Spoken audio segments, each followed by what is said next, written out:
Bien, terminons la lecture de ce problème d'identité et d'accès à l'information, s'occuper de ceux qui en sont responsables. La psychologie du mensonge n'était pas difficile à observer ou à expliquer sous ses différentes formes dans notre quotidien. Nous l'apprenions comme une leçon enfant pour étrangement l'oublier une fois adulte. Les événements planétaires de cette époque en étaient d'ailleurs la conséquence visible. Mais encore une fois, avouer sa participation était beaucoup plus difficile parce que les gens, victimes ou bourreaux, bougonnent quand tu la leur révèles en raison du sentiment de culpabilité qui se manifeste instinctivement en eux à l'idée qu'un abus puisse avoir été perpétré par un système dans lequel ils se retrouvent obligatoirement impliqués. D'ailleurs, les manipulateurs de ce genre de système le savent très bien et l'utilisent à leur avantage. Mon dossier de grief contre la Ville de Montréal, cette corporation au service du capital humain, selon ses propres documents, était justement un exemple construit pour en témoigner.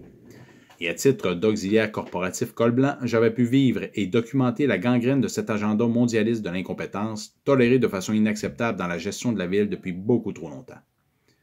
Et ce même exemple me confrontait à la logique de ce qui était appelé la fraude du non légal ou le vol d'identité, terme régulièrement dénoncé dans l'actualité pour protéger ceux-là même qui le pratiquaient. Rappelez-vous mes communications avec ma caisse d'économie sur le piratage de mes informations personnelles. Tout était lié, encore une fois, à cette organisation concrète de notre monde et de sa psychologie du droit des affaires qui nous faisait oublier que nous sommes les bénéficiaires ou créditeurs prioritaires, le fameux droit d'aîné, de notre travail et des différentes ressources de la Terre.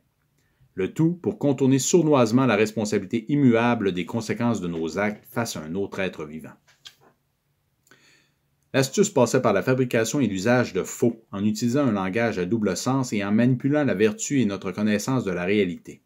Elle va commencer dès notre naissance par un subtil processus d'extorsion de nos parents pour leur soutirer un accord administratif au moment même de l'accouchement et de ses exigences émotives. Leur stratégie classique de vente sous pression. Elle va se terminer avec la mise en place du business de la mort assurée ou assistée, avortement, accident, euthanasie et ses diverses biobanques, dons d'organes et biotechnologies, médicaments, armes biologiques, pour compléter le fonctionnement de ce marché global. Une fois les papiers signés, ces technocrates les utiliseront comme une autorisation pour initier en notre nom un voile ou un parasitage de notre incarnation dans un corps fait d'os, de chair et de sang, afin de nous la faire confondre avec une incorporation dans un corps immatériel, c'est-à-dire une personne fictive, une entreprise, un homme de paille, etc., qui portera le même nom que nous. Le tout afin de ramener l'être vivant sous la juridiction .inc du commerce maritime et la tutelle de l'État. Ensuite, éduqués historiquement à l'ignorance par des gouvernements complices, nous allons grandir dans une société qui nous identifiera à cette entreprise inconsciente et sans vie, afin qu'on lui crédite notre travail et nos ressources en échange d'une dette en capital qui sera due en priorité à l'être vivant bénéficiaire, mais qui l'ignorera. Nous deviendrons ainsi au sens littéral des morts vivants ou des êtres dissociés, ce qui va se traduire dans notre psychologie et nos comportements sociaux par un problème d'identité. Il y aura deux comptabilités, une officielle de budget et d'échange de la dette et une autre cachée concernant les crédits réels ou la sûreté. Le langage administratif et législatif sera alambiqué et il y aura une confusion sur la signification du certificat de naissance émis par le directeur de l'État civil comme preuve de l'acte de constitution de la personne fictive ou, si vous préférez, de la personne juridique comme entreprise légale. Ensuite, toujours suivant une numérologie occulte bien précise, si l'être vivant bénéficiaire, après sa 7e année de vie, ne se déclare pas comme le fiduciaire légal d'une entreprise portant son nom, il sera considéré comme perdu en mer, errant probablement entre les eaux astrales de la mort et celles de l'éther de la vie. Notez que cette terminologie poétique liée à la mythologie de la mer et de son commerce de pirates n'est pas un hasard. Il y a du surnaturel là-dessous, ou dans les faits, du naturel dont on n'est juste pas sûr. En effet, n'étant pas au courant de la combine, car elle ne devrait pas exister, il y a peu de chances que l'être vivant se déclare, ce qui permet alors à l'État corporatif et à son curateur public de prétendre n'avoir d'autre choix que de demeurer le fiduciaire, donc le responsable de la gestion de la personne fictive et de son patrimoine non réclamé. Exactement ce qui se passe lorsque quelqu'un décède et qu'il n'a pas de descendance. C'est l'État et donc ceux qui le contrôlent qui héritent. Et à partir de ce moment, la dette de la personne fictive va pouvoir être échangée dans un marché public officieux utilisant un dollar fiduciaire Et l'être vivant, à travers son ignorance et sa bonne foi, va y fonctionner et l'entretenir en signant des contrats au nom de sa personne fictive pour recevoir ou offrir différents services corporatifs qui seront régulés par des agences dites gouvernementales ou autres qui techniquement lui ont déjà été créditées.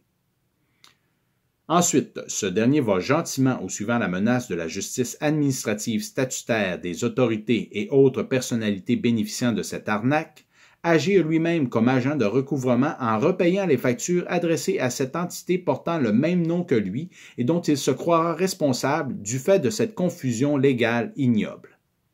La quintessence de la tromperie. Et c'est ici qu'entrera en jeu l'importance de la signature et du consentement, car tous ceux qui participent à ce genre de raquettes et de fourberies l'utiliseront comme un argument d'absolution de leur péché. C'est de sa faute, c'était clairement écrit en petits caractères au bas du contrat de l'annexe. On y reconnaît bien là le modèle d'affaires du nain tracassin ou encore cette mentalité individuelle ou collective à vomir et historiquement identifiable du « tant que vous êtes ignorant et agissez stupidement, même si c'est de mon fait, je peux et je vais, de par la supériorité morale de mon statut social, de mon livre sacré, de mon intelligence ou de mon armée, vous fourrer. »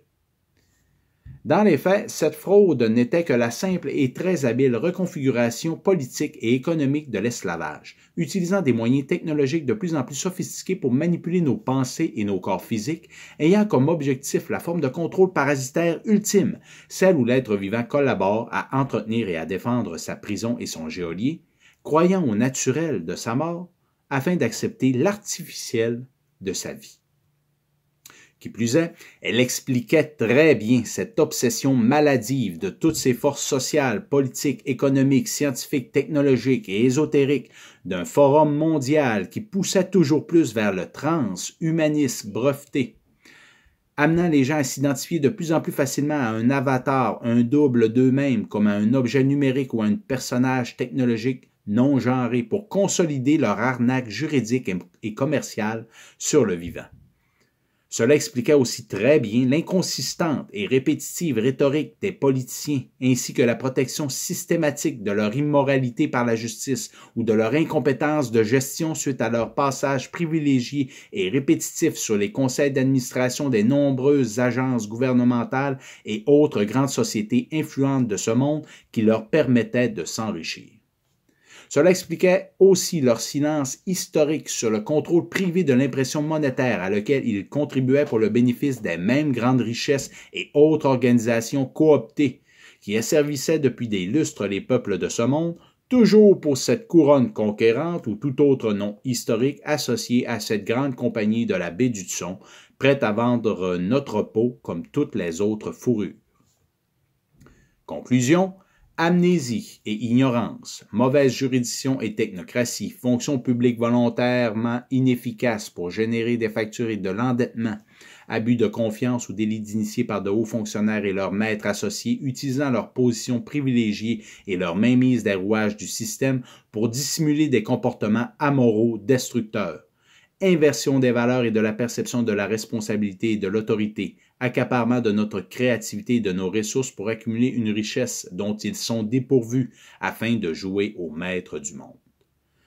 Les êtres humains, sans en mesurer encore toute l'ampleur et l'importance, subissaient le parasitage d'entités qui géraient et organisaient leur société en interférant et en manipulant l'information pour empêcher qu'ils puissent la recevoir et l'interpréter d'une manière transparente et absolue, causant un grave problème d'identité, ce qui en facilitait leur contrôle et les transformait en croyants de leur univers plutôt qu'en savants de leur réalité.